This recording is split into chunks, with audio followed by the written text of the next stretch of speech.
Welcome back to Bible Bedtime Stories, where your soul finds deep repose in the living Word of God. My heartfelt desire is for this to be your spiritual haven, a spring of peace, a sacred space where you can dedicate this very moment to the Lord without distraction. Tonight, we embark on a profound journey, inviting you to fall asleep to the wisdom of Solomon for deep sleep. This unique collection delves into the timeless insights granted to King Solomon, known as the wisest man who ever lived.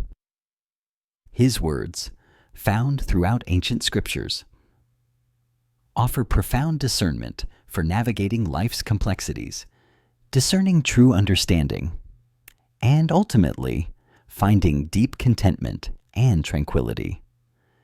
You'll discover principles for righteous living that bring a quiet peace to the mind and heart. My deepest wish is for Bible Bedtime Stories to be a true sanctuary, a space where you can immerse yourself completely in the Bible, uninterrupted by any advertisements.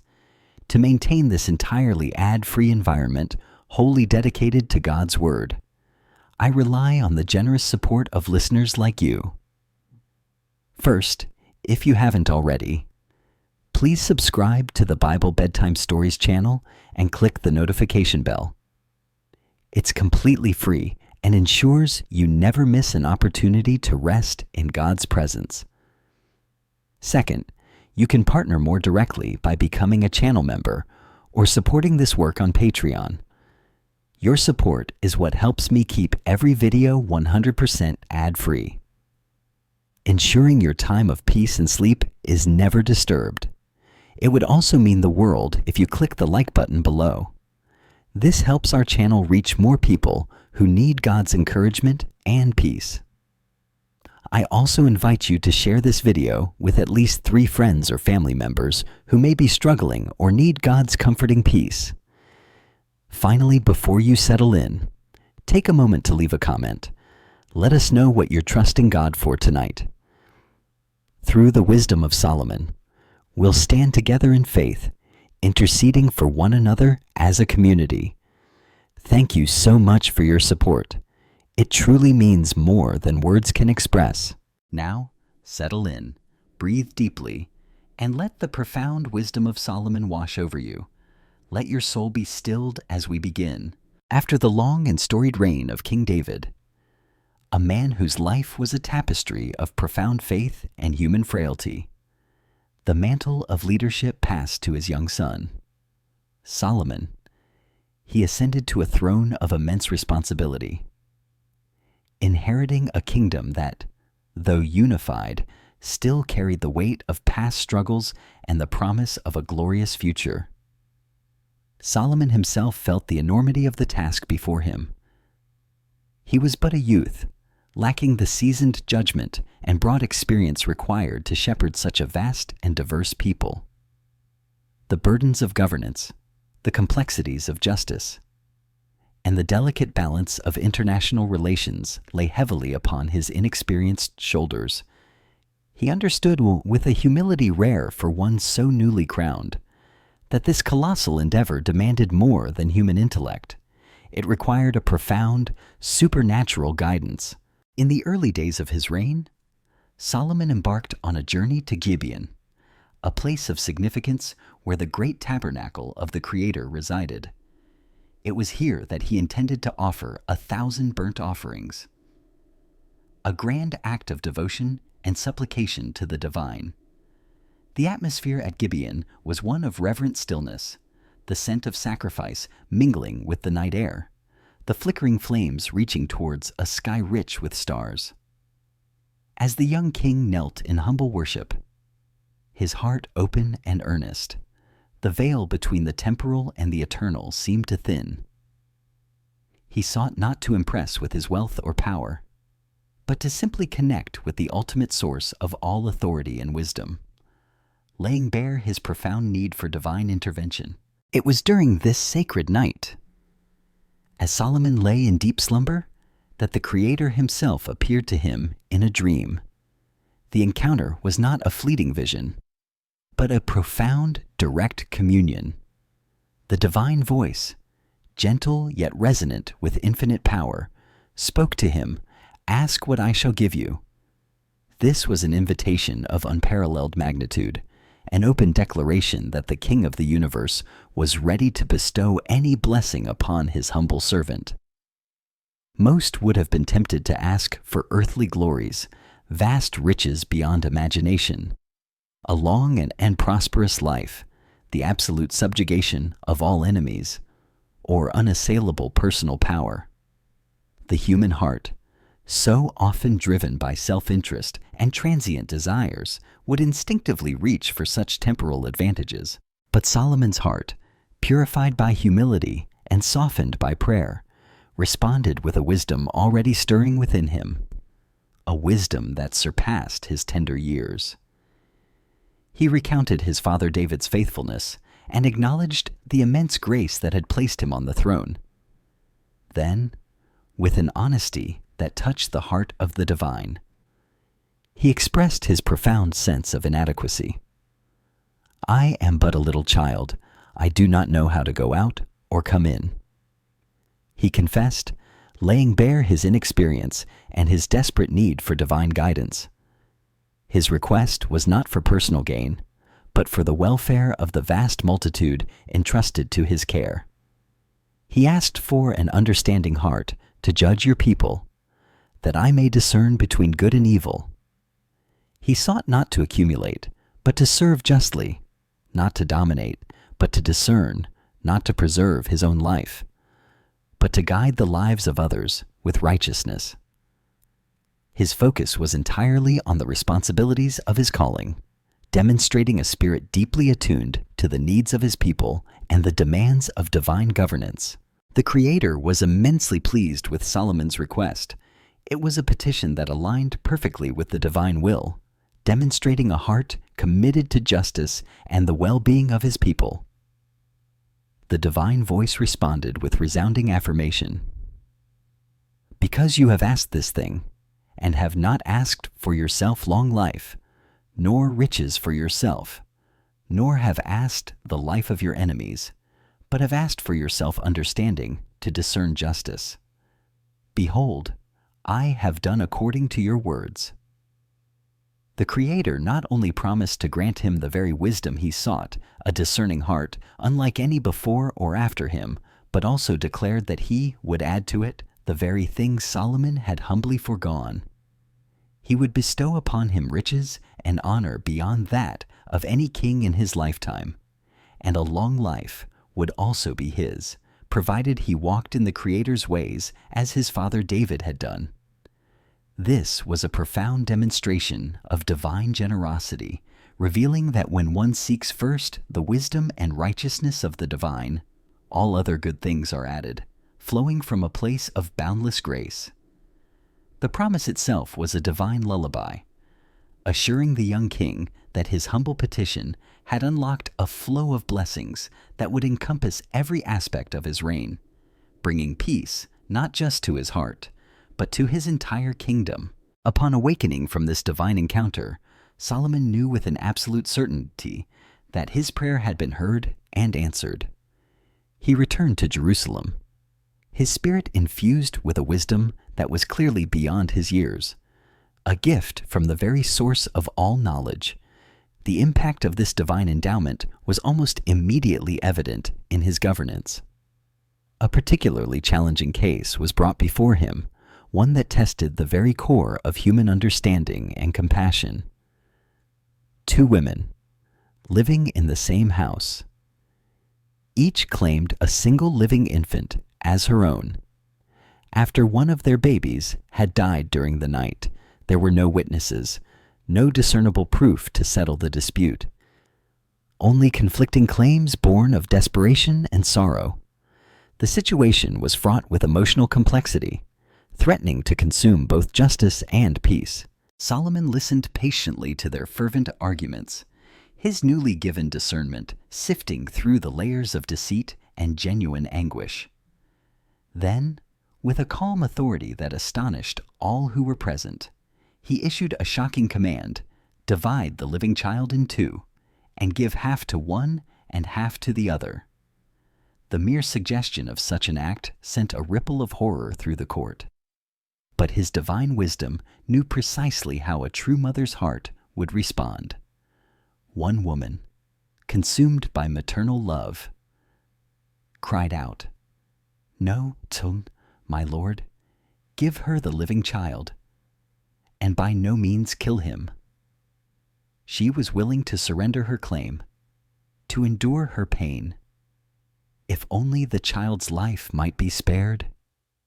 The other woman, driven by bitterness and malice, agreed to the cruel decree. Instantly, Solomon knew the truth. He declared the first woman to be the true mother, for her heart had revealed the boundless love that transcended even her desire for possession. His judgment was clear, decisive, and infused with an understanding that penetrated the deepest recesses of the human spirit. This astonishing display of wisdom, delivered with such clarity and compassion, sent a wave of awe throughout all Israel. The people recognized that this was not merely human cleverness, but a divine gift, for they saw that the wisdom of God was in him to administer justice. This immediate and undeniable manifestation of God's gift brought immense peace to the kingdom. It assured the people that their king possessed the discernment necessary to uphold righteousness, to separate truth from falsehood, and to ensure that justice would prevail. This divine wisdom became the cornerstone of his reign, establishing a foundation of trust and order that fostered a period of unparalleled tranquility and prosperity. Solomon's profound and humble request, honored by the Creator, demonstrated that true peace for both ruler and ruled stems from a leadership anchored in divine understanding, guiding all toward a life of harmony and rest under God's discerning gaze. From the bedrock of discerning wisdom, a divine gift bestowed upon King Solomon, our journey now deepens into the very foundation of understanding the profound truth that the fear of the Lord is the beginning of true knowledge. This is not a fear born of terror or dread, but a reverent awe, a humble recognition of the Creator's infinite power, perfect holiness, and boundless love. It is the beginning of wisdom because it places the human spirit in its rightful position of deference and open receptivity before the ultimate source of all truth. Without this humble acknowledgement, all human knowledge remains incomplete, lacking the anchor of eternal perspective. Wisdom, therefore, is not merely an accumulation of facts or a display of cleverness. It is a living entity, an active principle that calls out to humanity. It stands at the crossroads, by the city gates, in the public squares, proclaiming its truths to all who will listen. To you, O people, I call out, wisdom declares, inviting the simple to gain prudence and the foolish to acquire understanding. Its voice is clear, its counsel upright, promising peace to those who embrace its guidance. This invitation highlights a fundamental choice presented to every soul to heed the gentle, persistent call of true wisdom, or to wander down paths of folly that promise fleeting pleasure but lead to lasting unrest. The very act of listening, of opening one's heart to divine instruction, becomes the first step on a tranquil path, away from the clamor of confusion and towards a settled mind. Solomon's wisdom emphasizes the paramount importance of instruction and discipline. Just as a potter molds clay, or a craftsman refines metal, so too does wisdom shape the human character. It urges individuals to embrace correction, even when it feels uncomfortable. For discipline is the pathway to maturity and inner strength. Listen, my son, to your father's instruction, and do not forsake your mother's teaching. The ancient texts gently admonish, this isn't about blind obedience, but about valuing the wisdom passed down through generations, especially that which aligns with divine principles. For those who embrace instruction, wisdom promises a graceful garland for their head and a chain to adorn their neck, symbols of honor and beauty that come from a life lived with discernment. This internal discipline, patiently cultivated, brings a profound sense of order and peace to one's life, freeing the mind from chaotic impulses and guiding the heart towards serene choices. The path of wisdom is often contrasted with the lure of the foolish. Folly, too, has its voice, one that is loud, seductive, and deceptively alluring. It promises immediate gratification, easy pleasure, and freedom from restraint. But its paths, though seemingly inviting, lead ultimately to destruction and regret. The foolish delight in their own ignorance, despise wisdom and instruction, and are quick to anger, bringing discord to themselves and those around them. Solomon's counsel vividly illustrates the stark divergence between these two paths. One is a highway of peace, illuminated by divine understanding, while the other is a winding, shadowed road leading to turmoil and despair. The wise person consciously chooses the path of discernment, understanding that true joy and lasting peace are found in alignment with eternal principles, not in fleeting desires. This discerning choice itself becomes a source of calm, a deliberate turning away from the restless pursuits of a misguided life. Moreover, the fear of the Lord fosters a deep sense of moral integrity and righteous living.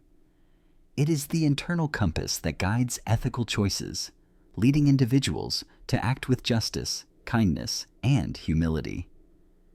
This is not about rigid adherence to rules, but about cultivating a heart that desires to honor the Creator in every aspect of life. When wisdom guides one's actions, relationships flourish, decisions are sound, and conflicts are resolved with grace. This adherence to righteousness brings a profound inner peace, a clear conscience that allows the mind to rest without the burden of guilt or regret. The wisdom literature teaches that a just person's path is like the morning sun, growing brighter and brighter, while the path of the wicked is like deep darkness, where they stumble without knowing why. This contrast illuminates how spiritual wisdom acts as a guiding light, leading the soul through life's complexities with serenity and assurance. Ultimately, the wisdom of Solomon reveals that understanding, purpose, and profound peace are intertwined with a right relationship with the divine. The fear of the Lord is not a one-time intellectual assent, but a continuous posture of reverence, trust, and obedience that permeates every facet of existence. It is the acknowledgement that all true knowledge originates from the Creator, and that aligning one's life with His principles is the only path to genuine fulfillment and lasting tranquility. This wisdom invites the soul to lay down its pretense of self-sufficiency, to humble itself before the ultimate source of truth, and to find true rest in the quiet assurance that comes from living in harmony with the divine order. It is a profound invitation to move beyond mere intellectual curiosity into a deep, abiding peace that flows from a life rooted in reverence and humble understanding. From the grand revelation of wisdom's source in the reverent fear of the Creator, our sacred narrative now descends into the tangible rhythm of daily life, exploring the practical pathways that lead to an ordered existence and profound inner peace. Solomon's divinely granted understanding illuminated not just the grand principles of governance, but the intricate details of human conduct, revealing how humble choices, consistently made, build a life of tranquility and deep contentment. At the heart of this practical wisdom lies the virtue of prudence, a quiet, discerning foresight that navigates life's complexities with calm deliberation. Prudence is the ability to see beyond the immediate moment, to weigh consequences, and to make choices that serve long-term well-being rather than fleeting impulse. It is the steady hand that guides action, the quiet voice of reason that whispers caution when temptation calls for rashness. The prudent person considers their steps, charting a course with thoughtful preparation, much like a seasoned mariner studying the currents before setting sail. They anticipate pitfalls, guard their words, and plan with purpose, avoiding the chaotic entanglement that often ensnares the impulsive. This careful consideration, this disciplined approach to life, creates an internal landscape of order. It diminishes the anxieties born of unforeseen complications and chaotic reactions, replacing them with a settled confidence. In a world often driven by instant gratification and reactive decisions, prudence stands as a beacon of calm, reminding us that true peace emerges from a mind that is well-ordered and a spirit that acts with conscious intention, allowing the soul to rest in the wisdom of foresight. Hand in hand with prudence walks the virtue of diligence. Solomon's wisdom resounds with the undeniable truth that consistent effort, applied with purpose, yields abundant fruit. The hand of the diligent makes rich. His words declare, not just in material wealth, but in the richness of achievement, satisfaction, and self-respect. The diligent person rises early, labors faithfully, and completes their tasks with thoroughness. Their efforts are like the steady drip of water that carves stone, gradually shaping their circumstances, building a life of stability and security. There is a profound satisfaction, a quiet joy that accompanies work well done, a sense of having contributed, of having brought order to a corner of the world. This active engagement with life, performed with dedication and integrity, prevents the gnawing anxieties of unfulfilled potential or neglected duties. The diligent heart finds a unique peace in its productivity, resting in the knowledge that it has sown seeds that will inevitably bear good harvest, both tangible and intangible. Their sleep is deep and undisturbed, earned by honorable labor, free from the restless stirrings of procrastination or regret. In stark contrast to the path of diligence lies the shadowed way of the sluggard, a path Solomon vividly describes with warnings. The sluggard's desire, he notes, kills him, for his hands refuse to labor. Their mind is consumed by fleeting desires and excuses, seeing obstacles where opportunities lie, always seeking the easiest path, which inevitably proves to be the most arduous in the long run. The way of the sluggard is like a hedge of thorns, Solomon observes, a path overgrown with self-created difficulties, making progress impossible. Their fields lie fallow, overgrown with weeds. Their vineyards are neglected. Their houses fall into disrepair.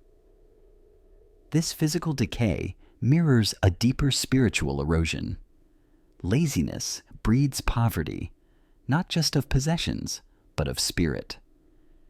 It gives birth to chronic anxiety, for neglected responsibilities accumulate, looming large and casting long shadows over the soul.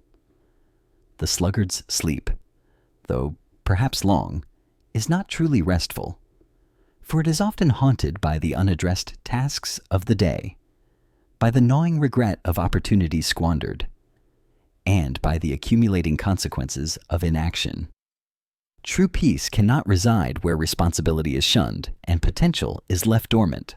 The wisdom of Solomon also emphasizes the crucial role of self-control and patience in navigating life's pathways. A wise person is one who is slow to anger, who can master their spirit rather than being ruled by impulsive passions.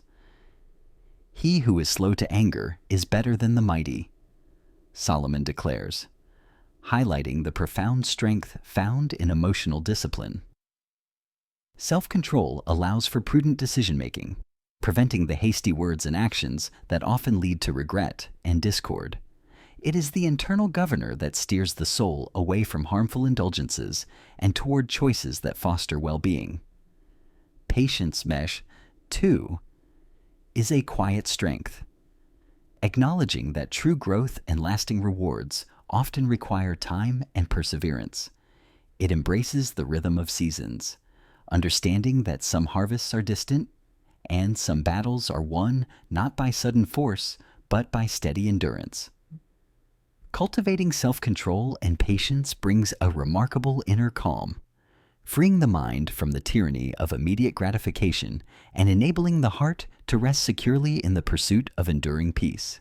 Furthermore, a truly wise individual recognizes the immense value of good counsel. Solomon wisely observed that, "Where there is no counsel, the people fall, but in the multitude of counselors there is safety." The prudent leader, or indeed any discerning individual, does not rely solely on their own limited understanding. They actively seek advice from those with experience, those with wisdom, and those who offer objective perspective. This humility in seeking guidance stands in stark contrast to the pride of the foolish, who believe that they know all and reject all external input, inevitably stumbling into errors and distress. Seeking counsel is an act of proactive peacemaking, preventing conflicts that arise from misunderstanding and avoiding missteps that lead to unnecessary suffering. It fosters a spirit of collaboration and mutual respect, building relationships anchored in shared wisdom. The peace that comes from making informed decisions, supported by the insights of others, is a profound comfort, alleviating the burden of solitary decision-making and allowing the mind to rest in collective discernment. In essence, the wisdom of Solomon for daily living draws a clear distinction between two diverging paths. The wise person, guided by prudence, diligence, self-control, and the willingness to seek counsel, builds a life characterized by order, stability, and increasing peace. Their days are marked by meaningful labor, their nights by restful sleep, their relationships by harmony. They navigate challenges with a quiet confidence, knowing that their choices are aligned with principles that bring favor and prosperity, both tangible and intangible.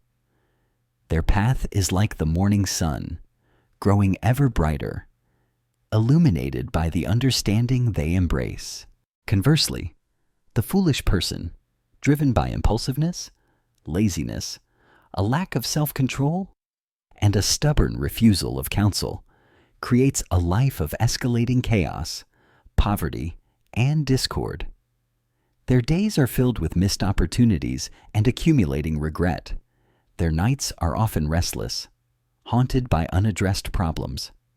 Their relationships are strained by their erratic behavior and hurtful words. They stumble in the darkness, unable to comprehend the source of their own distress, for they have rejected the very light of wisdom that would guide them to safety. The practical wisdom of Solomon, therefore, is not merely a collection of ancient sayings. It is a profound blueprint for a life lived in harmony with the Creator's design. It teaches that our daily choices, however small, accumulate to shape our destiny and determine our inner state.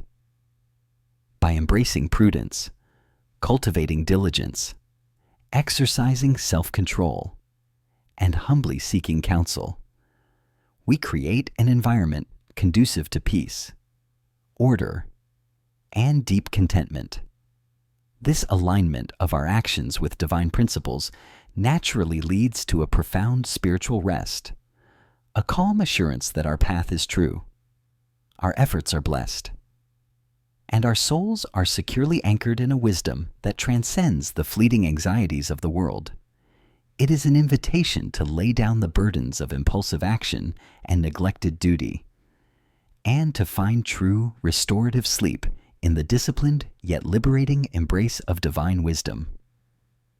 Letting it order our very souls towards peace, following the quiet wisdom of prudence and the satisfying rhythm of diligence, Our journey into Solomon's profound understanding now turns to a realm of immense, often unseen power, the power of the tongue. Long before human hands sculpted monuments or human minds devised intricate philosophies, the very cosmos sprang into being from a spoken word, a divine utterance that brought light from darkness and order from chaos. This ancient truth subtly reminds us that words carry an inherent, sacred energy capable of shaping reality itself, for both good and ill. The human tongue, though a small member of the body, wields a disproportionate influence, capable of igniting destructive fires or soothing troubled waters, holding within its potential both ruin and profound peace. The wisdom of Solomon unveils this dual nature with striking clarity. He observes that life and death are indeed in the power of the tongue, a truth that echoes through every human interaction. A single word, carelessly flung in anger, can shatter relationships built over years, leaving wounds that fester and deny peace. Yet that same tongue, guided by wisdom, can mend broken hearts, inspire weary souls, and bring forth a harmony that resonates deep within the spirit. It is like a tiny spark, wisely controlled. It can warm a home and bring light, left unchecked. It can set a great forest ablaze, consuming everything in its path, leaving only desolation and unrest. The discerning heart understands this potent truth and approaches speech with a mindful reverence, knowing that every uttered sound has the potential to either build or to destroy the very fabric of peace. Solomon's wisdom illuminates the profound beauty and efficacy of words that heal and uplift. Foremost among these is the power of a gentle answer. He declares that a soft answer turns away wrath, but a harsh word stirs up anger. Imagine a heated conversation, voices rising, tension escalating. A harsh retort, a sharp accusation, would only fan the flames, destroying any chance of reconciliation or calm. But a soft, gentle, and measured response, infused with understanding rather than defensiveness, can instantly disarm conflict. It is like a cooling balm poured upon a raging fire, immediately diminishing its intensity and allowing the space for reason and peace to return. This gentle response reflects a strong, self-controlled spirit, one that values harmony above argument, choosing to bring solace rather than contention. This mindful choice brings an immediate inner calm to the speaker, allowing them to remain anchored in peace even amidst external turbulence. Further, the wisdom highlights the profound impact of a word fitly spoken, a truth delivered at precisely the right moment and in the appropriate manner. A word fitly spoken is like apples of gold in settings of silver. Solomon poetically observes, "Such words are precious and beautiful, offering clarity, comfort, or guidance just when they are most needed. They can lift a drooping spirit, enlighten a confused mind, or offer precisely the encouragement necessary to persevere." This discerning use of language requires not just intellect, but empathy and spiritual sensitivity, allowing one to intuit the needs of another's heart. These timely words build strong bonds of trust and understanding, fostering an environment where peace can truly flourish, for they communicate care and profound insight. The very act of truthfulness in speech is another cornerstone of peaceful communication. Solomon teaches that truthful lips endure forever, but a lying tongue is but for a moment. Honesty builds a bedrock of trust in relationships, creating an environment of transparency and security. When words align with truth, there is no need for anxiety about being discovered, no web of deceit to maintain. A clear conscience, born of truthful speech, becomes a profound source of inner peace, allowing the mind to rest without the burdens of guilt or the constant fear of exposure, deceit. On the other hand, creates a tangled labyrinth of complications, breeding suspicion and ultimately leading to unrest for both the deceiver and the deceived. The wise speaker understands that the shortest path to lasting peace is always paved with sincerity and integrity. In stark contrast to these life-giving expressions, Solomon's wisdom vividly exposes the destructive nature of words that harm. The insidious creep of gossip and slander is particularly condemned. A perverse person stirs up conflict, and a gossip separates close friends. He warns, gossip, like a hidden poison, infiltrates relationships, eroding trust through whispers and assumptions. It breeds suspicion, fosters misunderstanding, and ultimately tears apart the very fabric of community, leaving behind a trail of broken bonds and shattered peace. The one who engages in slander might find a fleeting sense of power, but they inevitably lose their own integrity and the respect of others, leading to a restless, isolated spirit. Hasty words and rash promises are another pitfall of an undisciplined tongue. Do you see a man hasty in his words? There is more hope for a fool than for him. Speaking without thought, making commitments that cannot be kept, often leads to regret, disappointment, and unnecessary conflict. Such words betray a lack of prudence and self-control, creating a cycle of frustration and eroding reliability. The truly wise person understands the weight of their words and speaks with deliberate consideration, preferring silence to a hasty utterance that might later bring distress. Moreover, angry words and quarrelsome speech are directly antithetical to peace. A hot-tempered person stirs up conflict, but the one who is patient calms a quarrel. Harsh words, delivered in wrath, inflame passions and escalate disputes, transforming minor disagreements into raging battles. They poison the atmosphere, creating tension and hostility that prevent any genuine resolution or reconciliation. The wise heart, valuing harmony above all, learns to bridle its anger, choosing instead to respond with a calmness that diffuses tension and invites peace into turbulent situations. It is a profound discipline, this mastery of one's impulses, leading to an inner quietude that reflects outward stability. Recognizing the immense potential for both good and harm, Solomon's wisdom places a strong emphasis on the discipline of the mouth. He who guards his mouth and his tongue keeps himself from troubles. He advises, this is not about being silent, but about conscious control, about choosing words with purpose and intention. It involves the quiet strength of listening more than speaking, of weighing words before releasing them, and of knowing when silence is indeed the wisest response.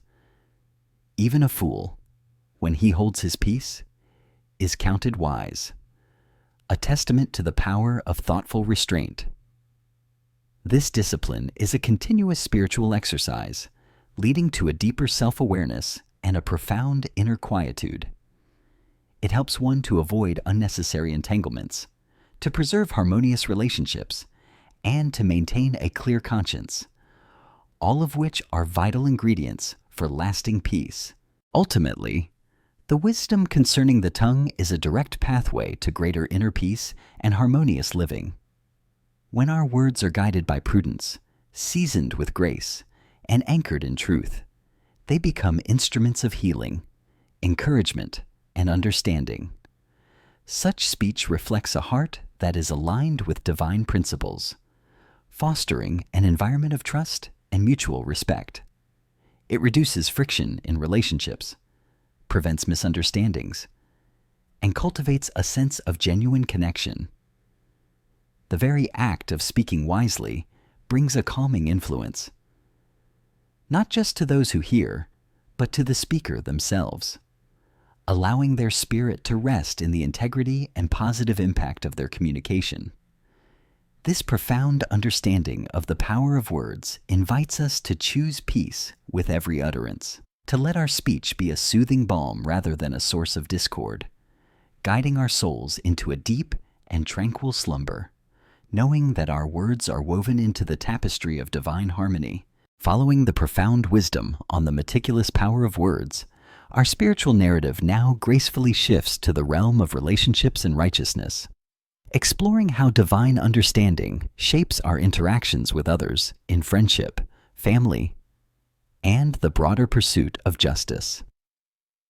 Solomon's insights reveal that true peace is not an isolated state, but a harmony that flourishes when individuals navigate their connections with integrity, loyalty, and compassion. For the human heart finds its deepest calm when it builds bridges of trust and extends the grace it longs to receive. The value of loyal friendship resonates powerfully throughout Solomon's wisdom. A true friend, he teaches, loves at all times, and a brother is born for adversity. This is not a fleeting acquaintance based on convenience, but a steadfast bond forged in loyalty and mutual support. In a world where connections can often feel transactional, the wisdom literature elevates genuine friendship as a profound blessing, a source of comfort and strength in both joy and sorrow. Just as iron sharpens iron, so too does one friend sharpen another, fostering growth and resilience. A faithful friend is a safe haven, a trusted confidant to whom one can reveal their heart without fear of betrayal. This deep, abiding trust in a loyal companion brings a particular kind of peace, alleviating the loneliness of the human journey and providing a quiet sense of security, knowing that one is truly seen and supported. Such relationships, nurtured with honesty and commitment, contribute immeasurably to the soul's tranquility, allowing the heart to rest securely in genuine connection. Equally central to a life of peace is the profound importance of family bonds. Solomon's wisdom frequently underscores the blessings of a harmonious home and the responsibilities inherent in kinship. Children are seen as a heritage, a reward that brings joy to the parents. The instruction to honor your father and your mother extends beyond mere deference. It implies a deep respect for foundational relationships that shape character and provide stability. A wise parent disciplines with love, guiding their children towards paths of righteousness, understanding that careful instruction prepares them for a life of purpose and peace. Conversely, discord and rebellion within the family unit are portrayed as sources of profound sorrow and unrest. A home where love and respect reign, where wisdom guides interactions between generations, becomes a sanctuary of peace, a refuge from the clamor of the outside world. This emphasis on familial harmony reminds us that true rest often begins within the quiet sanctity of our closest relationships, built on principles of love and mutual honor. Beyond the intimate circles of friendship and family, Solomon's wisdom extends to the broader principles of justice and fairness in society. He champions the cause of the poor and the oppressed, urging leaders and individuals alike to uphold righteousness in all dealings. To do justice and judgment is more acceptable to the Lord than sacrifice, he declares, placing moral integrity above mere ritual. True wisdom demands that interactions in the marketplace, in the courts, and in daily exchanges are conducted with honesty and equity. Exploiting the vulnerable, or perverting justice, not only harms the wronged, but also corrodes the conscience of the perpetrator, bringing inner turmoil and societal unrest. A society built on justice, where the rights of all are respected and where fairness guides every transaction, naturally fosters a greater sense of security and peace for its inhabitants. When the scales of justice are balanced, and compassion guides the powerful, A quiet confidence settles over the land, allowing its people to rest in the assurance of a just order. Solomon's understanding of human nature also highlights the corrosive impact of strife and contention on personal and communal peace. He observes that better is a dry morsel with quietness than a house full of feasting with strife.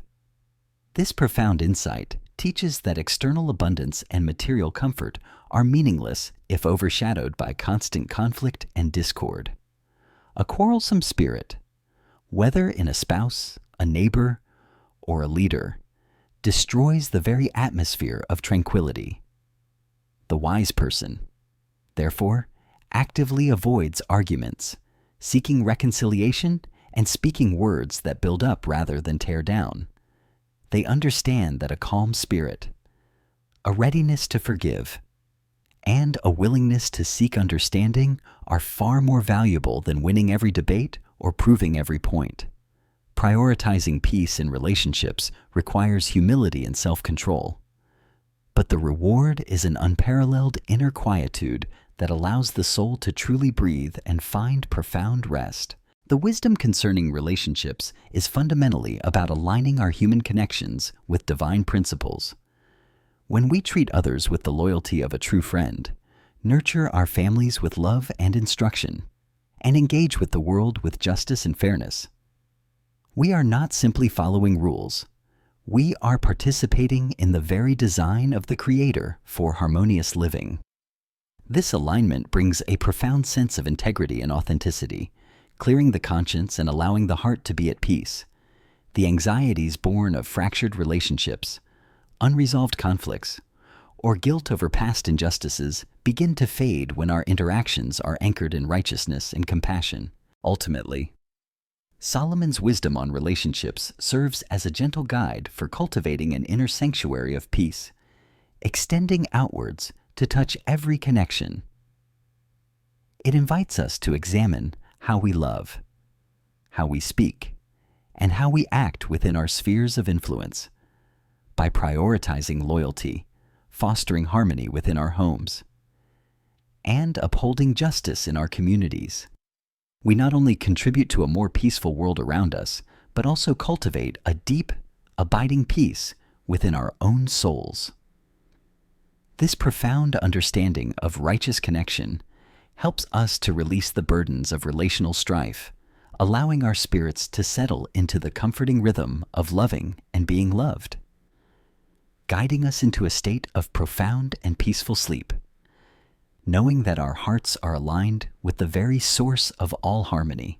From the intricate tapestry of human relationships, where wisdom weaves bonds of loyalty and justice, our journey into Solomon's profound understanding now directs its gentle gaze toward the complex realm of material possessions, wealth, and poverty.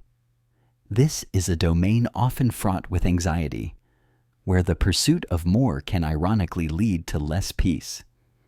Yet, Solomon, a king of unparalleled riches, possessed a unique perspective on this very subject, revealing that true contentment and lasting tranquility are anchored not in what we accumulate, but in how we relate to earthly treasures. Wealth itself, in its purest form, is not inherently evil. It can be a blessing, a tool for good, a means to create, to support, to uplift.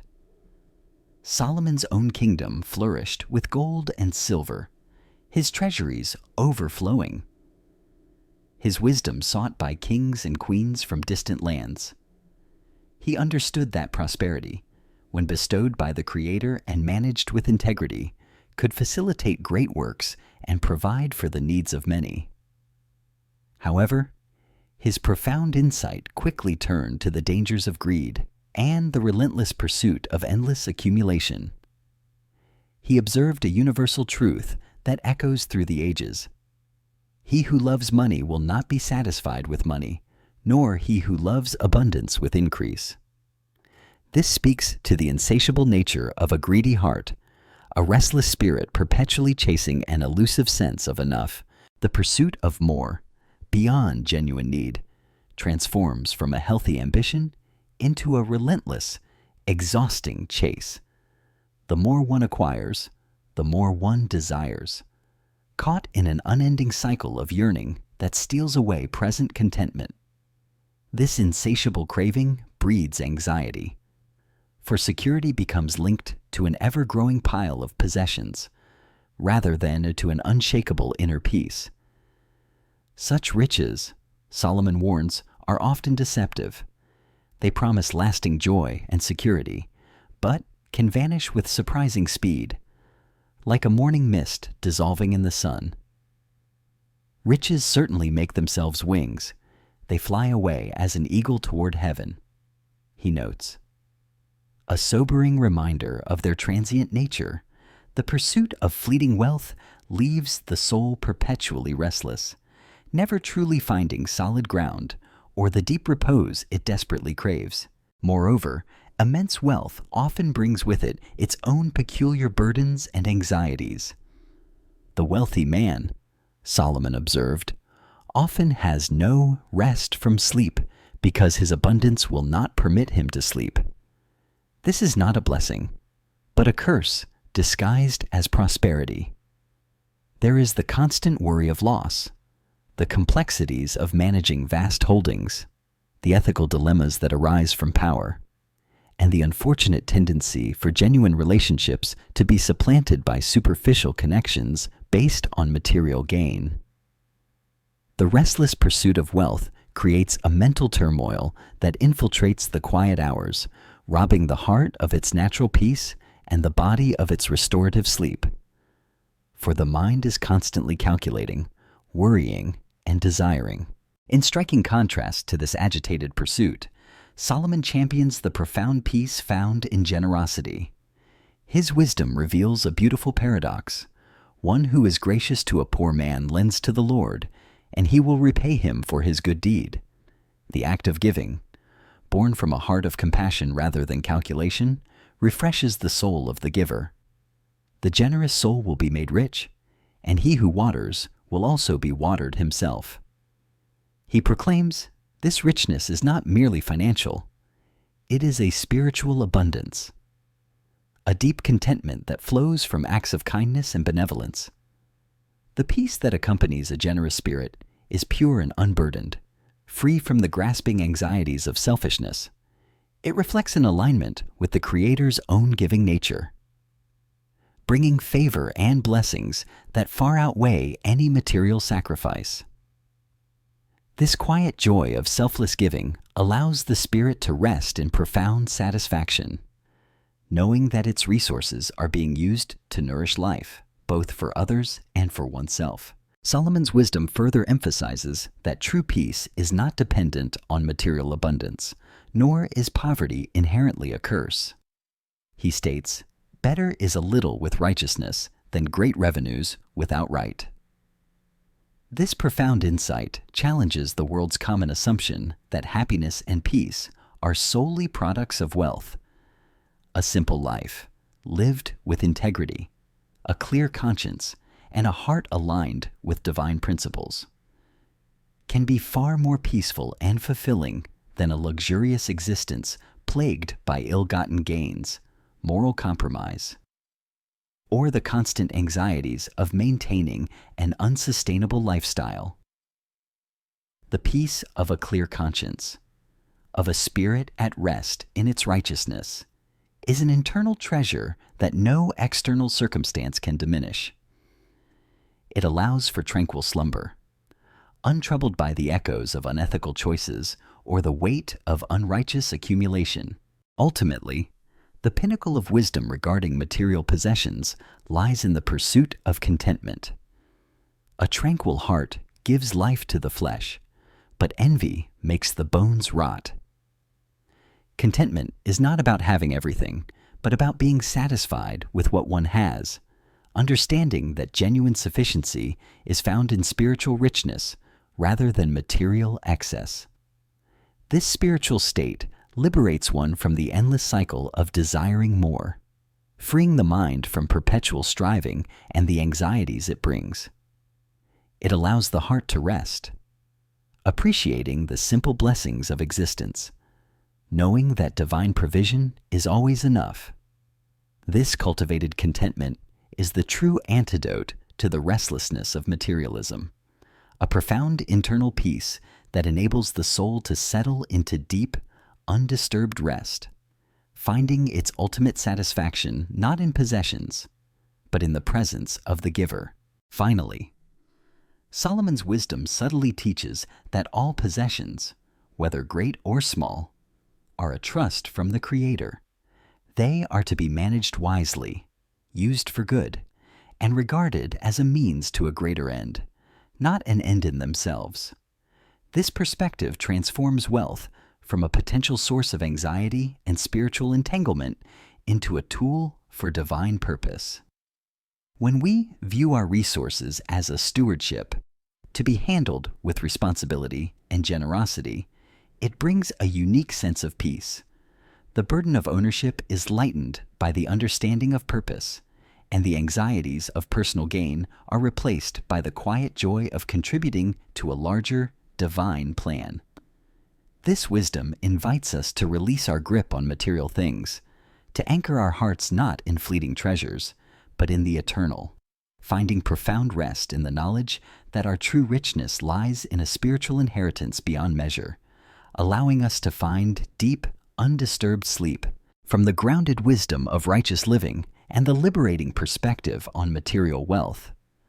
Our sacred narrative now deepens into the profound contemplation of time itself, exploring the transient nature of existence and the unending cycles that define every human experience. Solomon, in his later reflections, having tasted every pleasure and pursued every ambition, turned his gaze to the grand, relentless rhythm of life under the sun. His insights, often tinged with a beautiful, thoughtful melancholy, offer a serene acceptance of life's ebb and flow, inviting the soul to find peace not by resisting change, but by understanding its divine orchestration. To everything there is a season, and a time for every purpose under heaven. This poetic declaration opens a vast landscape of understanding, revealing life as a series of divinely appointed moments, each with its own unique character and purpose. It speaks of a time to be born and a time to die, acknowledging the inescapable boundaries of our earthly journey. The arrival of new life, fragile and full of promise, is met by the inevitable departure, a quiet passing into another realm. This fundamental rhythm, from beginning to end, is woven into the very fabric of existence. And wisdom lies in embracing both the joyous advent and the solemn farewell, finding peace in the certainty of this universal cycle. Then, the wisdom unfolds the dance of growth and transformation, a time to plant and a time to uproot. Just as a gardener carefully places seeds in the earth and later removes what is old or withered, so too do our lives involve periods of initiation and periods of necessary letting go. There are moments of intentional beginning, of nurturing new ventures, and there are moments of gentle release, of detaching from what has served its purpose. This recognition brings a profound sense of peace, freeing us from the anxiety of holding on too tightly to what must pass, and opening our hearts to the freshness of new beginnings. The human experience also encompasses cycles of pain and healing, action and stillness. There is a time to kill and a time to heal, acknowledging the harsh realities of conflict and the tender solace of restoration. There is a time to tear down and a time to build, reflecting periods of necessary demolition for future construction, whether in physical structures or in personal lives. This insight encourages us to understand that destruction is sometimes a prelude to creation, and that healing often follows breakage, fostering patience and a tranquil endurance in moments of dismantling. Life's emotional landscape, too, is a series of appointed times. There is a time to weep and a time to laugh, recognizing the natural oscillation between sorrow and joy. There is a time to mourn and a time to dance, acknowledging the sacred space for grief and the vibrant energy of celebration. These passages affirm the validity of every human emotion, teaching that each has its place within the grand design. Resisting sorrow or forcing joy are futile endeavors that disrupt inner peace. True wisdom invites us to fully inhabit each emotional season, knowing that none are permanent, and each contributes to the richness of the human spirit, allowing us to find peace in authentic feeling. Solomon's contemplation extends to the practicalities of action and withdrawal. There is a time to scatter stones and a time to gather them, representing periods of dispersion and collection, of casting out and drawing in. There is a time to embrace and a time to refrain from embracing. A wisdom concerning the ebb and flow of closeness and necessary distance in relationships. These are subtle rhythms of connection and solitude, teaching the heart to discern the appropriate season for each, fostering harmony in interactions and respect for boundaries, leading to a quieter, more balanced way of being. The pursuit of knowledge and the discipline of letting go also have their appointed times. There is a time to search and a time to give up as lost, acknowledging the value of earnest seeking, balanced by the wisdom of knowing when to release what cannot be found. There is a time to keep and a time to throw away, a wisdom for stewardship not just of possessions, but of ideas, habits, and attachments, encouraging a healthy release from what no longer serves. This detachment from endless pursuit and burdensome accumulation brings a profound sense of liberation and peace to the mind. Even in communication, there are sacred rhythms, a time to tear and a time to mend, acknowledging the necessity of honest confrontation and subsequent reconciliation. There is a time to be silent and a time to speak, a profound insight into the power of restraint and the importance of discernment in utterance, a practice that directly cultivates inner quietude. These insights reinforce the gentle guidance from earlier chapters on the power of the tongue, now framed within the larger context of divine timing. And finally, the grand sweep of human conflict and resolution, a time to love and a time to hate, acknowledging the complexities of human emotion, and a time for war and a time for peace, recognizing the cycles of conflict and the ultimate longing for harmony on a global scale. This acceptance of life's inherent duality, of the unavoidable presence of both light and shadow, is not a pessimistic surrender, but a profound and serene acceptance. It frees the soul from the exhausting struggle against the natural order of the world, encouraging it to align with the Creator's larger, unfolding plan.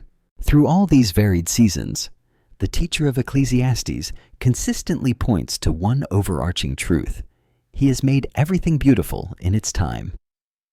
This profoundly comforting statement reveals that these cycles are not random, chaotic forces, but are divinely orchestrated, each serving a unique and perfect purpose within the Creator's grand design. This realization brings an immense sense of peace, as it releases the human mind from the burden of trying to control or fully comprehend the intricate workings of divine timing. We are invited to trust that even in moments of sorrow or tearing down, there is a hidden beauty and a greater purpose being fulfilled. This trust allows the soul to rest securely, knowing that a benevolent hand guides all seasons to their appointed, beautiful end. The profound wisdom of Ecclesiastes, therefore, liberates the soul from the anxiety of clinging too tightly to any particular season or resisting the inevitable currents of change. It is an invitation to embrace the fullness of human experience, its joys and sorrows, its building and tearing down with a serene acceptance, knowing that each moment is part of a divinely appointed rhythm. This deep understanding fosters a profound spiritual rest, as one aligns with the cosmic dance set in motion by the Creator. It encourages us to surrender the need for constant control, to release the grip of worry about what lies ahead, and to find a profound, liberating peace in the present moment, accepting it as part of a larger, beautiful, and perfectly timed divine narrative. This contemplation of life's cycles guides the weary mind into a tranquil state, preparing the soul for deep, undisturbed sleep, knowing that all things have their season, and all seasons are held in the Creator's wise and loving hands. From the acceptance of life's beautiful and varied seasons, where wisdom teaches us to embrace the rhythm of existence, our sacred narrative now delves deeper into the profound, often challenging, insights of the teacher of Ecclesiastes, the vanity of worldly pursuit. This is not a message of despair, but a profound revelation, born from ultimate experience, that true and lasting fulfillment, the kind that brings genuine peace to the soul, cannot be found in anything confined to life under the sun when severed from its divine source. The teacher's repeated pronouncement, "Vanity of vanities, all is vanity," is not a cynical lament, but a discerning observation that everything detached from eternal purpose is like hevel, a breath, a vapor, something fleeting, elusive, and ultimately unsatisfying. Solomon, as the teacher, possessed every conceivable earthly advantage. He was a king with unparalleled wealth, wisdom, and power. He embarked on a meticulous quest to discover what truly brought good to humanity under heaven. He sought joy and meaning through every conceivable avenue, leaving no stone unturned in his grand experiment with life. His first avenue of exploration was the relentless pursuit of pleasure. He withheld no delight from his eyes, indulging in wine, laughter, and every form of entertainment. He built grand palaces, cultivated magnificent gardens, and surrounded himself with exquisite music and lavish feasts. He acquired servants, vast herds, and accumulated gold and silver beyond measure, exceeding all who were before him in Jerusalem. Yet bold, after every indulgence, after every fleeting moment of delight, a hollow echo remained. I said of laughter, madness, and of joy, "What does it accomplish?" He reflected. The euphoria was always temporary, leaving behind a subtle emptiness, a restless craving for more. Pleasure, when sought as an ultimate end in itself, rather than as a gift from the divine, proved to be an unsatisfying mirage, never quenching the soul's deepest thirst for enduring peace. The pursuit itself was exhausting, a relentless chasing after the wind, leaving the heart more weary than rested. Next, he turned his prodigious intellect to the pursuit of human wisdom and knowledge. Having been endowed with divine wisdom, he also diligently applied himself to understanding all that was under heaven. He dedicated himself to study, to philosophy, to observation of the natural world and Dashina human behavior. He wrote thousands of proverbs and songs, demonstrating an intellectual prowess unmatched by any. Yet, even in this noble pursuit, a profound weariness set in. "In much wisdom is much grief," he concluded, "and he who increases knowledge increases sorrow." The more he understood the complexities and injustices of the world, the more his spirit was burdened. Human knowledge, without the anchoring truth of its creator, could explain the what and the how, but it could not fully answer the why of existence, nor could it provide ultimate meaning or lasting peace in the face of inevitable suffering and mortality. Intellectual accumulation alone, therefore, proved to be a source of constant striving, rather than ultimate rest. He also pondered the futility of accumulating wealth and the weariness of labor when detached from divine purpose. He built great works, engaged in vast enterprises, yet he questioned the meaning of it all. What profit has a man from all his labor in which he toils under the sun? He pondered. He observed the tragic irony of a man laboring tirelessly, accumulating vast riches, only to die and leave it all to another who had done nothing to earn it. The fruit of his toil would then be enjoyed by someone else, often a fool. This realization cast a shadow over earthly endeavors. The very act of striving, when lacking an eternal perspective, became a burdensome, futile exercise, a continuous cycle of effort without ultimate meaning. The anxiety of securing riches, the worry over managing them, and the ultimate certainty of leaving them behind, all contributed to a profound restlessness that robbed the soul of genuine peace and restful sleep. This contemplative journey inevitably led him to confront the universality of death.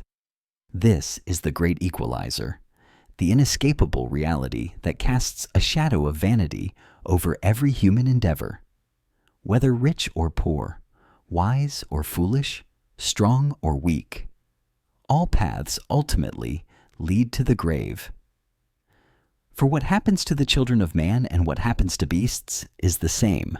As one dies, so dies the other. He reflected. This stark reality, confronted without the full revelation of resurrection, could easily lead to despair. If everything ends in death, if there is no ultimate distinction in the finality of existence, then where is the enduring meaning in any earthly pursuit? This inescapable truth is not presented to instill fear, but to provide a liberating perspective if all purely earthly accomplishments are ultimately undone by death. Then true meaning and lasting peace must be found in something beyond the temporal, something that transcends the grave.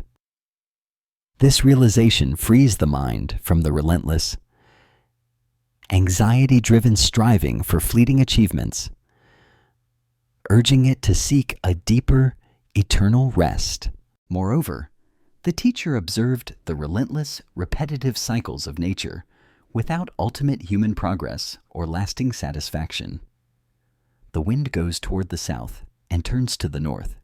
It whirls about continually and comes again on its circuit. All the rivers run into the sea, yet the sea is not full, to the place from which the rivers come. There they return again. He noted that all things are wearisome. Man cannot utter it. The eye is not satisfied with seeing, nor the ear filled with hearing. This constant motion, this perpetual seeking without ultimate fulfillment, highlights the inherent dissatisfaction of the human spirit when it is confined to purely earthly experiences.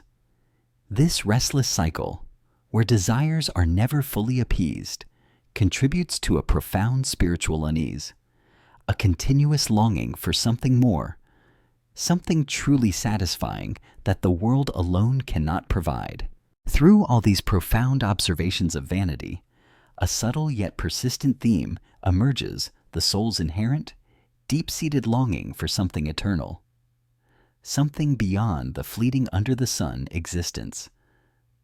The teacher alludes to this when he says, "He has put eternity into man's heart." This profound, innate yearning is the key. If this longing is unrecognized, or if it is misdirected towards purely temporal pleasures, wisdom, or wealth, it will inevitably lead to perpetual unrest. A constant searching for satisfaction in places where it cannot be found. The anxieties of this futile pursuit plague the mind, stealing away contentment and robbing the spirit of its natural peace. Solomon's exploration of vanity, therefore, is not a mission exercise in cynicism, but a profound revelation designed to guide us towards true, enduring meaning and peace. It is a liberating truth that helps us detach from the relentless striving for fleeting satisfaction, allowing our souls to find rest by turning their gaze towards the eternal. When we recognize the limitations of earthly pursuits, the futility of chasing what ultimately cannot satisfy, we are freed from the anxieties of endless accumulation and the weariness of striving without ultimate purpose. This perspective fosters a deep, unburdened peace. As our hearts become anchored not in the shifting sands of this world, but in the enduring truth of the Creator's eternal plan, guiding us gently into profound, tranquil slumber, free from the restless anxieties of vanity. Having thoroughly explored the intricate cycles of time and pondered the inherent vapor-like quality of all earthly pursuits when detached from their divine source, the teacher of Ecclesiastes now pivots. This pivot is not a contradiction, but a profound revelation, a divinely inspired solution to the existential questions previously raised. If life under the sun, stripped of its connection to the Creator, is indeed hevel, a fleeting breath, then what remains? The answer, surprisingly, is a liberating call to embrace the sweetness of labor and the quiet value of enjoyment, recognizing these simple pleasures as sacred gifts from the very hand of God. This wisdom invites us to find profound peace and contentment in the present moment, appreciating the blessings woven into the fabric of daily existence. The teacher, having tested every form of pleasure and pursued every avenue of knowledge and achievement, did not conclude with despair.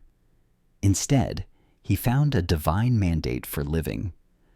There is nothing better for a man than that he should eat and drink, and that his soul should enjoy good in his labor. This profound statement elevates the mundane acts of sustenance and toil into something meaningful and blessed. It acknowledges the inherent satisfaction that comes from dedicated work, from seeing the tangible fruits of one's efforts, the gentle ache in muscles after honest work, the simple taste of food after a day's labor, the satisfying completion of a task. These are not mere physical sensations, but experiences infused with divine intent. This peace that comes from engaged, purposeful labor is distinct from the restless striving for endless accumulation. It is a contentment born from active participation in life, a harmonious alignment between effort and reward, graciously provided by the Creator. The diligent heart finds a unique repose in this rhythm, free from the gnawing anxieties of unfulfilled potential. And thus, sleep comes easily, earned and sweet. Beyond the satisfaction of labor, Solomon's wisdom guides us to appreciate the simple, everyday joys of life, recognizing them not as trivial distractions, but as genuine gifts from the benevolent Creator. He speaks of the profound delight in shared companionship. Enjoy life with the wife whom you love all the days of your vain life, which He has given you under the sun. The warmth of human connection, the comfort of intimacy, the laughter shared with loved ones, these are precious provisions. This wisdom encourages us to be fully present in these relationships, to savor the moments of togetherness, understanding that these bonds are threads of joy woven into our fleeting existence. The teacher also points to the elemental pleasures, the simple act of eating and drinking. In a world often consumed by elaborate feasts or ascetic denials, his wisdom reminds us of the profound blessing found in basic sustenance, in the nourishment that sustains our bodies and brings simple satisfaction. To sit down to a meal, to quench one's thirst, to simply enjoy the flavors and textures of food, these are not insignificant acts. When viewed through the lens of divine generosity, they become moments of gratitude, opportunities to connect with the source of all good things. This mindful appreciation for fundamental blessings cultivates a deep sense of contentment, freeing the mind from the anxieties of scarcity or the relentless pursuit of extravagant indulgence. It teaches the soul to find its rest in the sufficiency of the present, rather than the elusive promise of the future. Furthermore, the very act of seeing the sun, of experiencing the cycles of light and warmth, is presented as a gift to be cherished. Light is sweet, and it is pleasant for the eyes to behold the sun, he writes. This simple observation underscores the beauty and wonder inherent in the natural world around us, a constant testament to the Creator's artistry. To find joy in the warmth of a sunbeam, in the clarity of a bright day, is to find peace in the rhythms of creation itself. It is a profound invitation to engage with the world with open eyes and a grateful heart, drawing serenity from the constant, unchanging benevolence of the cosmos, allowing its gentle rhythm to soothe the restless spirit. Crucially, Solomon's wisdom emphasizes that even the ability to enjoy these blessings is itself a gift from God. For who can eat or who can have enjoyment without him? He asks. This insight deepens the spiritual connection to enjoyment. True pleasure and lasting contentment are not accidental occurrences or mere results of human effort. They flow directly from a benevolent Creator who desires his children to experience joy in their lives. This perspective transforms ordinary moments into sacred experiences, infusing them with gratitude and meaning. It fosters a profound humility, acknowledging that our capacity for happiness is not self-generated, but graciously bestowed. This realization brings an immense inner quietude, as it liberates the heart from the need to earn or produce its own joy, allowing it to simply receive and rest in the divine generosity. Given that much of life under the sun is beyond human control, our future is unknown. Our grasp of the Creator's vast work is limited, and death is an inescapable reality. The wisest and most peaceful response is to gratefully receive what is given and to simply enjoy it. This liberates the soul from the crushing burden of seeking ultimate meaning within temporary achievements. It allows us to appreciate simple enjoyment for enjoyment's sake, recognizing it as a part of the Creator's design for human well-being. This freedom from the relentless quest for external validation or eternal legacy within earthly pursuits brings a profound, unburdened rest. It permits the mind to disengage from constant striving and calculation, and to settle into the serenity of present appreciation. In essence, Solomon's wisdom, as revealed in these profound meditations, redefines what constitutes the good life. It is not about monumental achievements, vast accumulations of wealth, or the relentless pursuit of fleeting pleasures. Rather, it is about living justly, enjoying humbly, and appreciating the simple, consistent gifts that flow from the Creator's hand. This redefinition leads to a quieter, more grounded, and truly peaceful existence. It encourages us to cultivate a heart of gratitude for the bread we eat, the relationships we cherish, the work we do, and the very sunlight that warms our days. This profound understanding allows us to release the anxieties of striving for what ultimately cannot satisfy, helping us to find contentment in the present moment. By embracing this divine perspective, our souls can settle into a profound spiritual rest, preparing us for deep, undisturbed sleep, knowing that true joy and lasting peace reside in the simple, gracious gifts given by our benevolent Creator. Having meticulously explored the fleeting nature of pleasure, the limits of human knowledge, the anxieties of wealth, the weariness of endless labor, and the ever-turning cycles of time, the teacher of Ecclesiastes now draws his profound reflections to their ultimate, inescapable conclusion. All paths under the sun, pursued in isolation from their divine source, ultimately lead back to Hevel, a vapor, a fleeting illusion that fails to satisfy the soul's deepest longing. Yet, from this very realization of earthly vanity emerges the most profound and liberating truth, the anchor for meaning, purpose, and everlasting peace.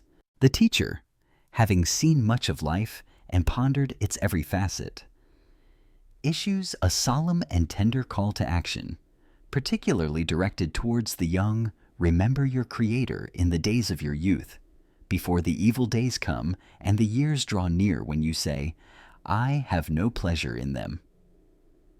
This is not a stern command, but a compassionate plea, a wise foresight born from the inevitable march of time. It is an urging to seek and know the divine before the physical body begins its slow decline, before the senses dim and the vigor of youth fades. He paints a poignant picture of old age, not to instill fear, but to offer a gentle, profound reminder of life's brevity and the preciousness of time for spiritual connection. He speaks of the sun and the light and the moon and the stars growing dark, a metaphor for fading eyesight and diminishing mental clarity. The keepers of the house tremble, referring to the shaking hands of advanced years, and the strong men stoop, as the once straight back begins to bend. The grinding women cease because they are few, depicting toothlessness or the inability to chew solid food. And those who look through the windows grow dim, illustrating failing eyesight. The doors to the street are shut, as the ears grow hard of hearing, and the sound of the grinding is low, referring to diminished chewing. Even the slightest rise in a hill brings fear, and terrors are on the road. Gray hair blossoms like the almond tree, and the grasshopper becomes a burden, signifying how even trivial efforts become exhausting. The caperberry fails, symbolizing the loss of appetite or vigor, as one goes to his eternal home and the mourners go about the streets. This vivid imagery, rendered with a beautiful, melancholic precision, is not meant to be frightening. Instead, it serves as a profound call to seize the present moment for what truly matters. It highlights the profound peace and security of having established a deep, abiding relationship with the Creator before the infirmities of age make such spiritual seeking more challenging. To have built a foundation of faith in youth is to have a spiritual reservoir to draw from when physical strength wanes, ensuring a quiet spirit and an unshakable hope even as the earthly tent begins to weaken. This foresight brings a unique tranquility, a liberation from the anxieties of a life unexamined and a destiny unaddressed. Ultimately, the teacher confronts the universal truth that levels all human distinctions, the certainty of death. He declares, "Then the dust will return to the earth as it was, and the spirit will return to God who gave it." This finality, this inevitable return to the earth from which we came, underscores the absolute vanity of purely earthly striving. All accumulation, all earthly power, all transient pleasures are rendered meaningless in the face of this ultimate dissolution. However, the second part of the statement offers a profound, comforting assurance. The spirit will return to God who gave it. This is not an end, but a return to source, a profound act of divine reclamation. It promises an ultimate, eternal rest for the spirit, a peaceful homecoming to the Creator from whom all life flows. This truth brings a deep sense of peace, knowing that our spiritual essence is not extinguished, but safely returns to its benevolent origin, securing a rest that transcends the boundaries of earthly life, with all of life's observations laid bare, and the inevitability of death squarely faced. The teacher presents his grand summation, the definitive conclusion of the whole matter. It is a simple, yet profoundly encompassing directive. Let us hear the conclusion of the whole matter: fear God and keep his commandments. For this is the whole duty of man. This is the ultimate anchor for the soul, the singular purpose that gives meaning to every moment under the sun. The fear of God here is not terror, but the reverent awe, the profound respect, and the humble worship that naturally flows from recognizing the Creator's infinite majesty, yes, wisdom, and goodness. It is the deep honor that inspires loving obedience. Keeping his commandments, then, is not a burdensome list of rules, but the pathway to flourishing, to a clear conscience, and to true inner peace. These divine principles are the very blueprint for harmonious living in our individual lives, in our relationships, and in our stewardship of the world. They bring order to chaos, clarity to confusion, and purpose to existence.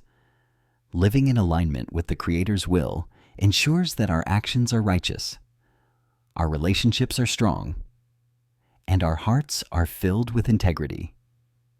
This adherence to divine law provides a profound sense of security and stability, leading to an inner quietude that is impervious to the shifting currents of worldly anxieties. It is the peace of knowing one is walking in the way appointed by the wisest of all beings. Furthermore, the teacher closes with a final, comforting thought for those who choose this path. For God will bring every work into judgment, including every secret thing, whether good or evil. For the righteous, for those who have sincerely striven to fear God and keep his commandments, this is not a terrifying prospect, but a source of profound comfort.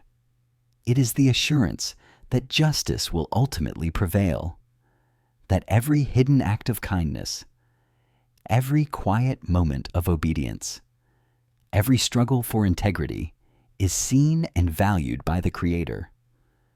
Their faithful living is not unnoticed, and their efforts will ultimately be vindicated. This knowledge provides a deep sense of peace and a quiet vindication, confirming the ultimate meaning and value of a life lived in reverence and obedience. It allows the soul to rest securely, knowing that a just and loving God oversees all things, bringing all to account with perfect wisdom. Solomon's expansive journey through the depths of human experience culminates in this profound sense of spiritual resolution.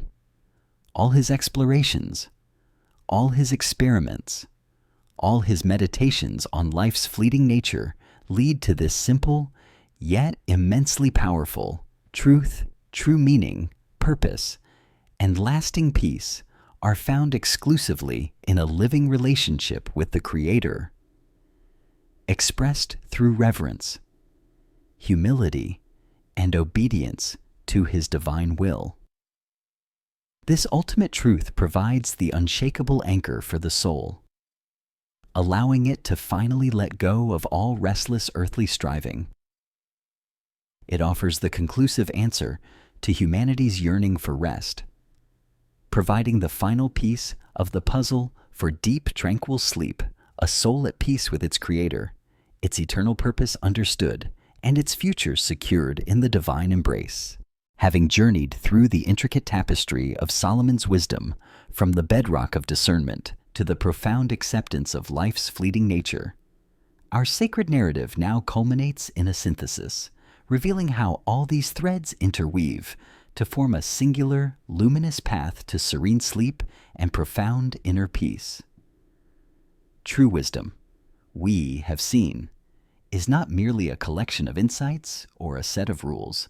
It is a holistic embrace of reality, a divine gift designed to align the human soul with the tranquil heart of the Creator, guiding us to a rest that transcends all earthly turmoil. Recall the gift of discernment, the very cornerstone of Solomon's reign. His humble plea for an understanding heart, rather than fleeting riches or power, set the trajectory for his unparalleled wisdom.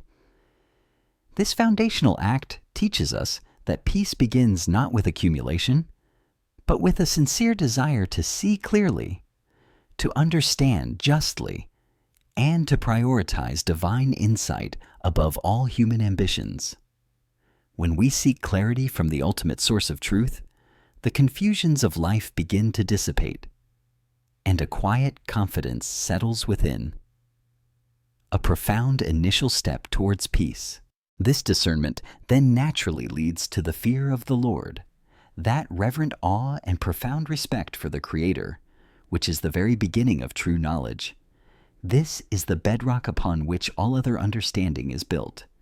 It is the humble recognition of our place within the grand divine order, liberating us from the burden of self-reliance and the anxieties of an unanchored existence. When our hearts are grounded in this sacred reverence, fears of the unknown diminish, and a deep, abiding peace takes root, providing a secure foundation for our souls, readying them for rest. From this spiritual foundation, wisdom extends into the practicalities of our daily lives. Prudence and diligence emerge as guiding lights, shaping our actions with foresight and purposeful effort. Prudence, that quiet foresight, allows us to anticipate consequences, to navigate choices with thoughtful deliberation, thereby reducing the chaos and unexpected turmoil that often rob us of peace. Diligence, the steady application of effort, brings a satisfying order to our work, transforming potential anxieties of undone tasks into the quiet contentment of accomplishment.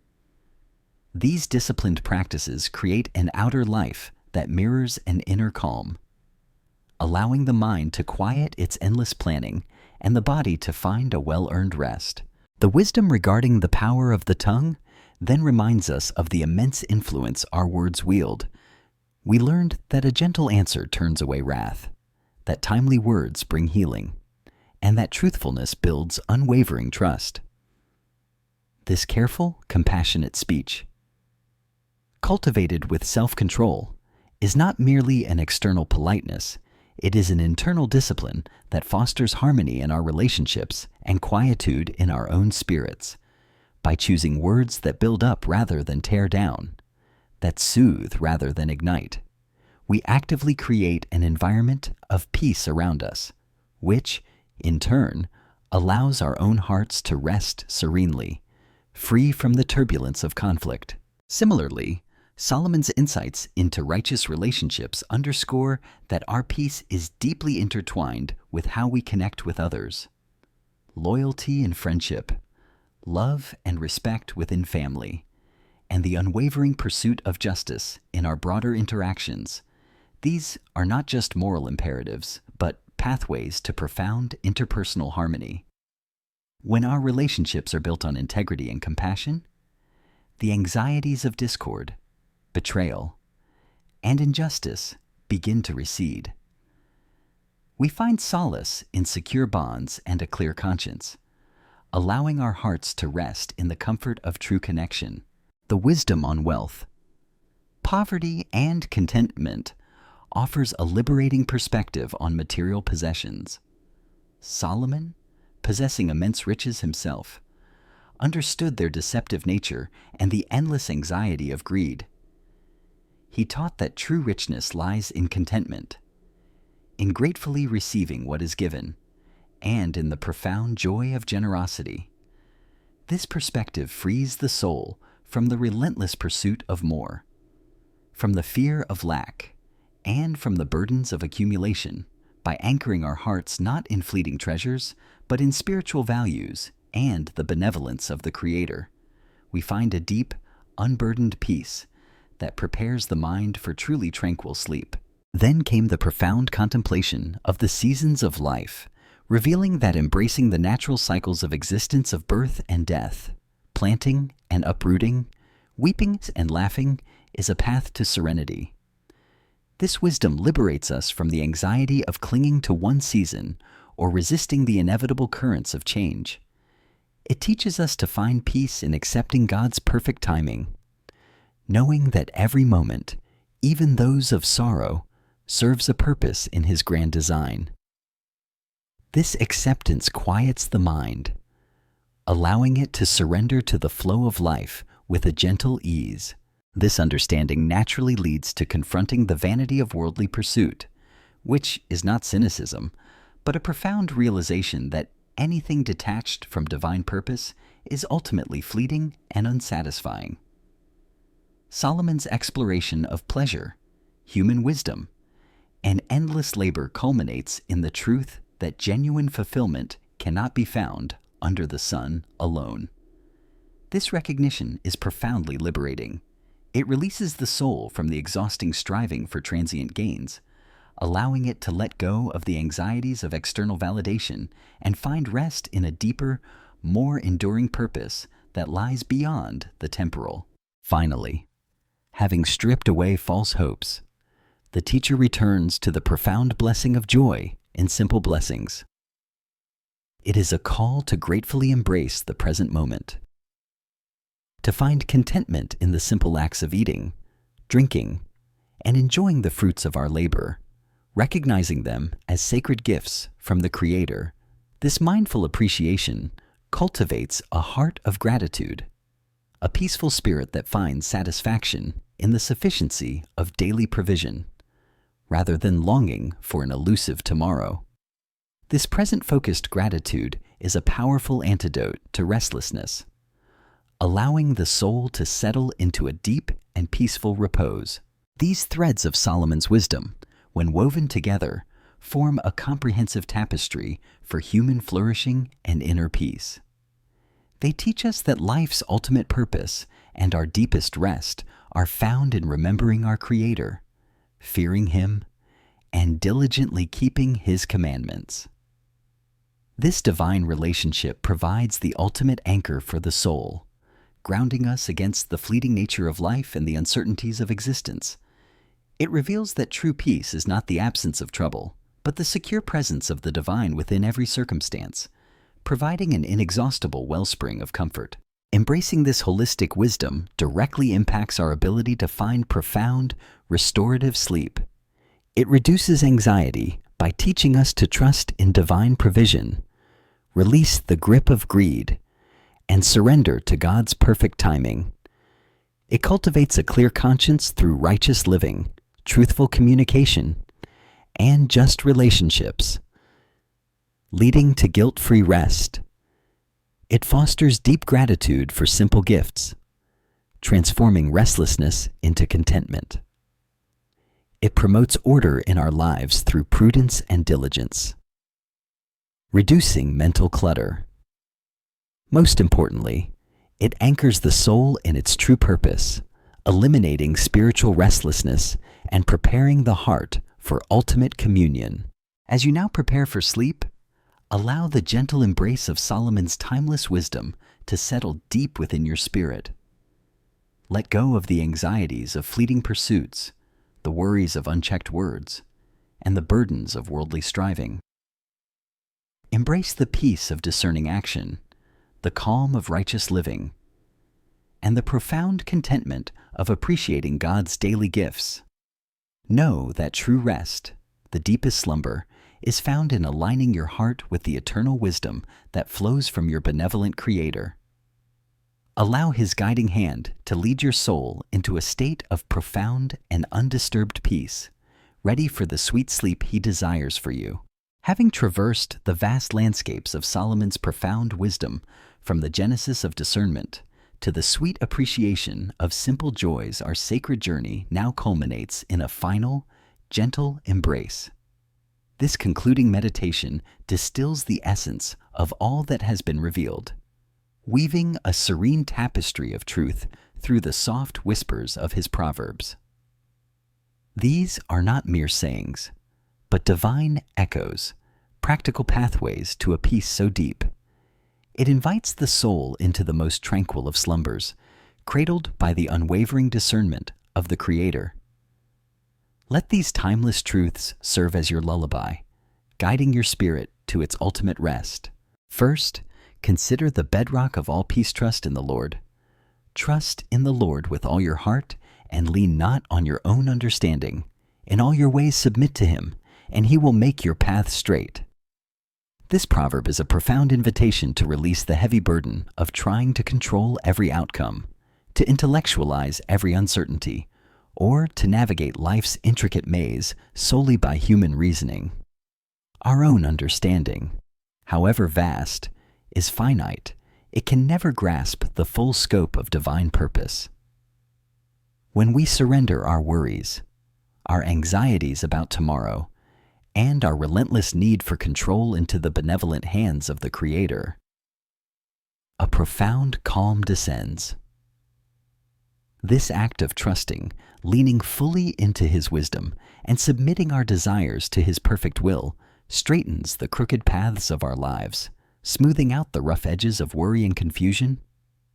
It frees the mind from its endless spinning, allowing the heart to rest securely in divine guidance. A trust so deep it ushers in a tranquil sleep. Closely linked to this trust is the direct promise of peaceful sleep that flows from wisdom. When you lie down, you will not be afraid. When you lie down, your sleep will be sweet. This is a tangible benefit of embracing divine discernment. Fear, with its sharp edges and cold grip, is one of the greatest adversaries of sleep. It stalks the quiet hours, presenting imagined dangers and amplifying real anxieties. But wisdom, rooted in the fear of the Lord, dispels these shadows. It teaches reliance on a protector who neither slumbers nor sleeps, who guards your coming and going.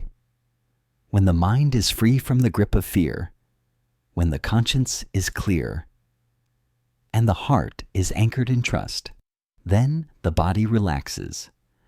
The very act of lying down becomes an act of surrender, knowing that divine watchfulness encompasses you.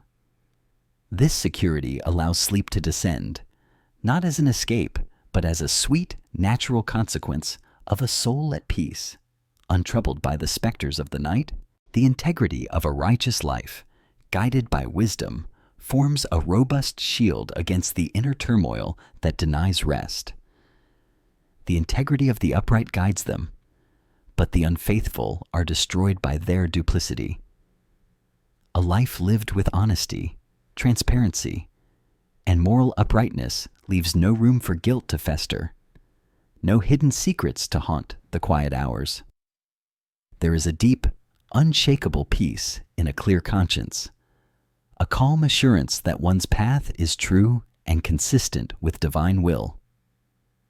Conversely, the deceit and duplicity of the unfaithful create a tangled web of lies, suspicion, and internal conflict, robbing them of true peace. This proverb whispers that the simplest path to deep, untroubled sleep is found in living with unwavering integrity, allowing the soul to rest in the purity of its intentions, knowing it has nothing to hide.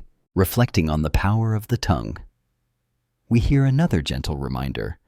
A gentle tongue is a tree of life, but perverseness in it breaks the spirit. And again, a gentle answer turns away wrath, but a harsh word stirs up anger. These proverbs underscore how carefully chosen words contribute to an atmosphere of peace, both within oneself and in interactions with others. A gentle, gracious tongue acts as a balm, soothing ruffled emotions, healing relational wounds, and building bridges of understanding. Conversely, harsh, perverse words ignite conflict and leave spirits broken, creating ripples of unrest that disturb one's own inner calm. By cultivating gentle speech, by choosing words that edify and heal, we actively participate in creating harmony. This deliberate choice brings a profound quietude to the spirit, freeing it from the agitation of unnecessary arguments and allowing the mind to settle into the serenity of harmonious connections, leading to peaceful slumber. The wisdom regarding our relationship with material possessions offers a powerful antidote to anxiety. Better a little with the fear of the Lord than great wealth with turmoil. And a tranquil heart gives life to the flesh, but envy makes the bones rot. These insights gently detach our peace from the fleeting grip of earthly riches. They remind us that true contentment is an internal state, not an external accumulation. A humble life, lived with reverence for the Creator, brings more profound peace than vast fortunes accompanied by greed, envy, or the restless pursuit of more. When we learn to find satisfaction in what we have, to release the comparison and the covetousness that plagues so many hearts, the mind is freed from its relentless striving. This contentment acts as a soothing balm, allowing the soul to find rest in sufficiency rather than perpetual longing, and enabling the body to drift into deep, undisturbed sleep. Even the ancient counsel on diligence ties directly to the promise of rest. Lazy hands make for poverty, but diligent hands bring wealth. While this speaks of material prosperity, it also hints at the spiritual and emotional richness that comes from purposeful effort. The diligent person, having faithfully applied themselves to their tasks, earns their rest. There is a deep, satisfying peace in knowing that one has given their best, that responsibilities have been met, and that the day's honest labor is complete.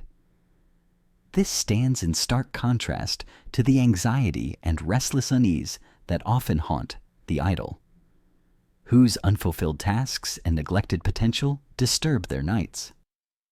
The wisdom of diligence offers the promise of a clear conscience and an earned tranquility, inviting a truly restorative sleep.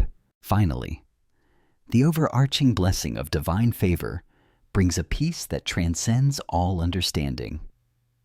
The blessing of the Lord brings wealth, without painful toil for it. This proverb encapsulates the profound truth that what the Creator bestows, He bestows with ease and peace, unlike the restless striving of human effort. And perhaps most comprehensively, when a man's ways please the Lord, He makes even his enemies to be at peace with him. This speaks to the ultimate peace that flows from alignment with the divine. A harmony so profound it extends even to those who might oppose us. When our lives are lived in reverence and obedience to the Creator, our spirits are at peace with Him, and this divine peace can radiate outwards, transforming even the most difficult circumstances. Let these timeless proverbs, these ancient whispers of profound truth, settle gently upon your spirit as you prepare for sleep. They are not demands, but invitations to a deeper, more profound rest. They guide us to surrender our worries about wealth and status, to find contentment in simple blessings, to speak words that heal, and to live with an integrity that calms the conscience. They remind us that true peace, the kind that permeates every fiber of our being and allows for the sweetest slumber, is found not in chasing the fleeting illusions of the world, but in humbly trusting, revering, and obeying the benevolent Creator.